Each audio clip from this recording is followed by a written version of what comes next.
Good evening, everyone, and welcome to another edition of On the Glass.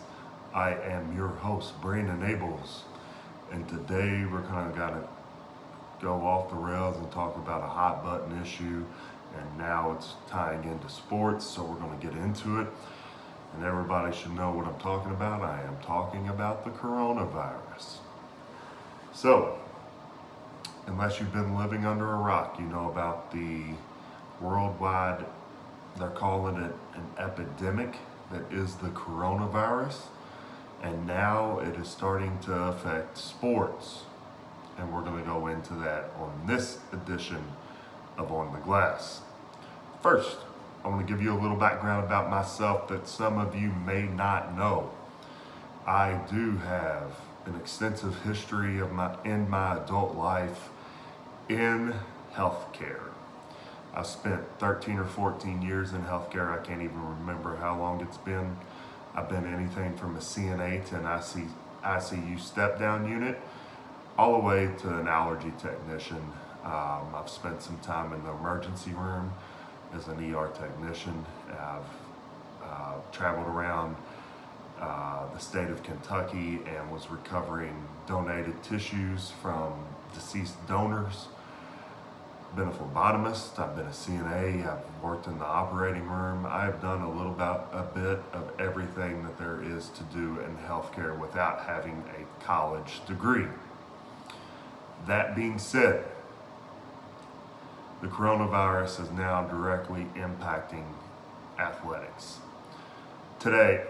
Yesterday now, the Ivy League straight up canceled their conference tournament for their bid to the NCAA tournament, and they are going back to their old school way of doing it, which is the regular season champion will go for both men's and women's athletics, which is Yale and Princeton. Yale is the men's team, the women's team is Princeton, so that's who will be going to the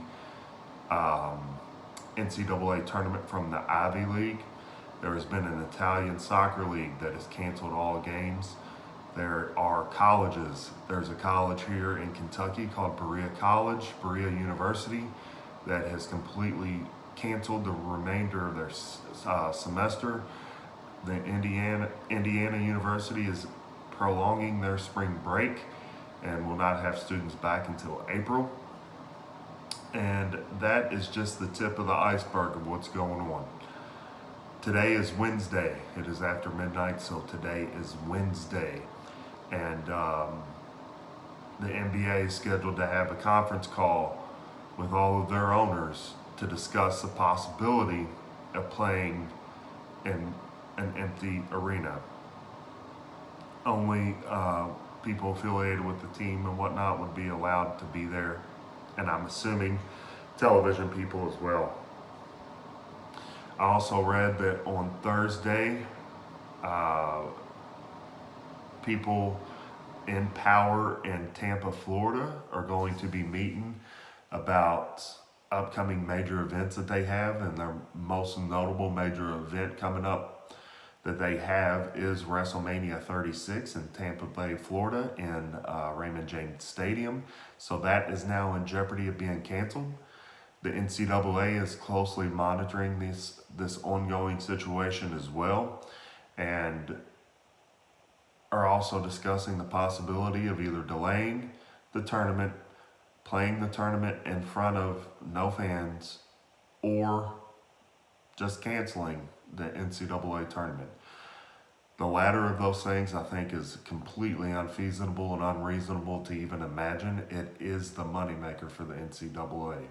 It is $1 billion tournament that they put on. So the probability that they completely cancel the NCAA tournament is low, but there is a chance that they could be playing tournament games in front of no fans in the stands. The governor of Ohio, which is an NCAA tournament site that home to the Columbus Blue Jackets, the first four in the NCAA tournament, and also the Cleveland Cavaliers, has suggested that indoor sporting events not have fans in attendance, only important people should be there, meaning the players, obviously, the teams, and people integral to the teams, as well as media as well. The NBA is already going into things where it's limited media availability for the players. They're not allowed in locker rooms, clubhouses, whatever the case may be right now. It's just absolutely crazy how far and how fast the, I don't know if fear or panic is the right word, but for lack of better terminology, the fear and panic of the coronavirus has spread like crazy, like wildfire. And here we are with some very big things coming up, and the very, very real possibility and very real chance that fans like you and me will not be able to be in attendance to these worldwide phenomenons known as NCAA tournaments and the WrestleMania, normal NBA games, whatever the case may be. I live in Louisville, Kentucky. Most people know us for the Kentucky Derby. And if this thing don't calm down soon, there's a possibility that the Derby be affected. Most people don't know, but leading up to the Derby, for 2.5 weeks, the city of Louisville parties, basically. It gets kicked off with Thunder over Louisville, which is the largest fireworks display in North America, and it runs until Derby Day. All of this stuff is in jeopardy of being canceled or postponed or extraordinary actions being taken. Again, it is crazy to me how fast the paranoia, we'll go with paranoia, how fast the paranoia about this virus has spread. I don't think anybody really was keeping a close eye on this while it was still happening in China. China is the epicenter of this epidemic, and it has quickly spread worldwide. It's in China, it's in South Korea, it's in Germany, it's in Italy, it's in the United States. It's everywhere. It's everywhere.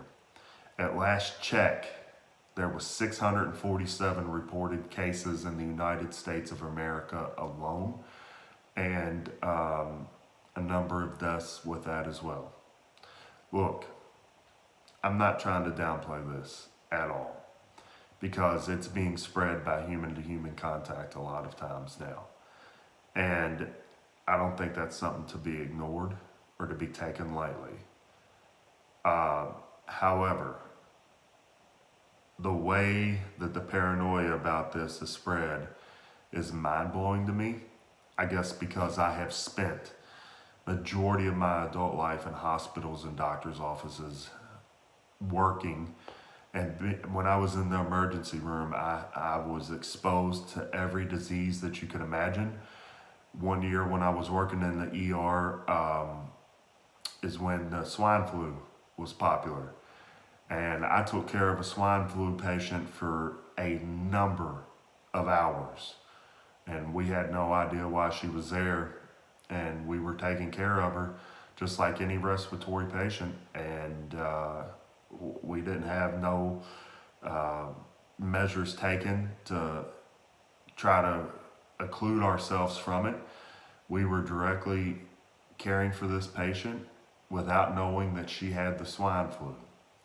And I did not get the swine flu. And then one time I had a elderly lady come in with shortness of breath, which is a pretty typical complaint for the elderly population. And at the time, the protocol was to do an EKG on these people in under 10 minutes of them arriving into the emergency department. And I don't know if you guys know, but when you do an EKG, there's leads all over your body, and there's two right here. And I was hooking one of those leads up to the machine. And obviously when something is there on your body and you're there working, you get in close proximity to these people. And this lady coughed. I didn't think nothing of it. I've been coughed on, I've been spit on, I've been urinated on, defecated on, vomited on. I've had every bodily fluid on me known to mankind. So when she coughed on me, I didn't think anything of it. It wasn't until several weeks later that I learned that that lady had active tuberculosis, and I had to go through a battery of tests over a number of months, and I didn't have TB either. So, look, all I'm trying to say is that I think we need to pump our brakes just a little bit on this, okay? Uh, it is something that is going worldwide, and it's spreading like crazy. I will give you that. But to be canceling events and entertainment and all that kind of thing, look, 3 days after September the 11th happened, 2001, here in the United States of America, 3 days, a little over 72 hours later, World Wrestling Entertainment was holding an event in Houston, Texas. And that was at a time when we were completely uncertain of what was going to be going on. Sports has always been, sports and entertainment, sports has always been an outlet, a release, a temporary mind-freeing event where all you're focusing on is the game or match in front of you. Sports, oftentimes in life, saves us from facing the struggles and just the day-to-day grind stuff that we face on a daily basis as human beings. And a lot of people, myself included, use sports viewership and going to sporting events for a release, a step back for a few hours from reality, to decompress, to take a moment to yourself, to not think about the hardships or the struggles or whatever it is that you're facing. A lot of people do that. It's just not me. And we are staring something in the face that, and the possibility that that could be taken from us. Even if it's temporary, that completely changes and alters the way that we do things in the United States of America. We normally don't do stuff like this. So when I start seeing this stuff happening, but I'm being told on my local news and national news not to worry about it, it kind of sends mixed messages to me. I don't know about you. Don't worry about it. All you got to do is practice good hygiene and wash your hands, and you will have nothing to worry about with the coronavirus. Okay? Then why are we canceling all these events? Something's not adding up. And I don't know if playing in empty arenas with only critical personnel is even the right method to be dealing with this. Because let's face it, on a normal NBA night, you're going to have 15,000 people in attendance, roughly.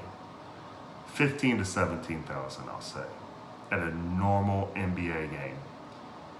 At a normal day in New York City, Miami, Los Angeles, San Francisco, Washington, D.C., the biggest cities in this country and the biggest cities in this world, how many people use public transportation where they're crowded in together, stuffed in like sardines in subway cars, train cars, airplanes, buses, whatever the case may be? So if we're not altering that, why are we looking at altering sporting events? Why are we looking to get to take away a release for people? I don't get it. I don't understand. There is more extenuating normal daily activities that put you close proximity to other people besides sporting events. But it seems right now that sporting events are becoming the main focus, and entertainment events and all that kind of thing.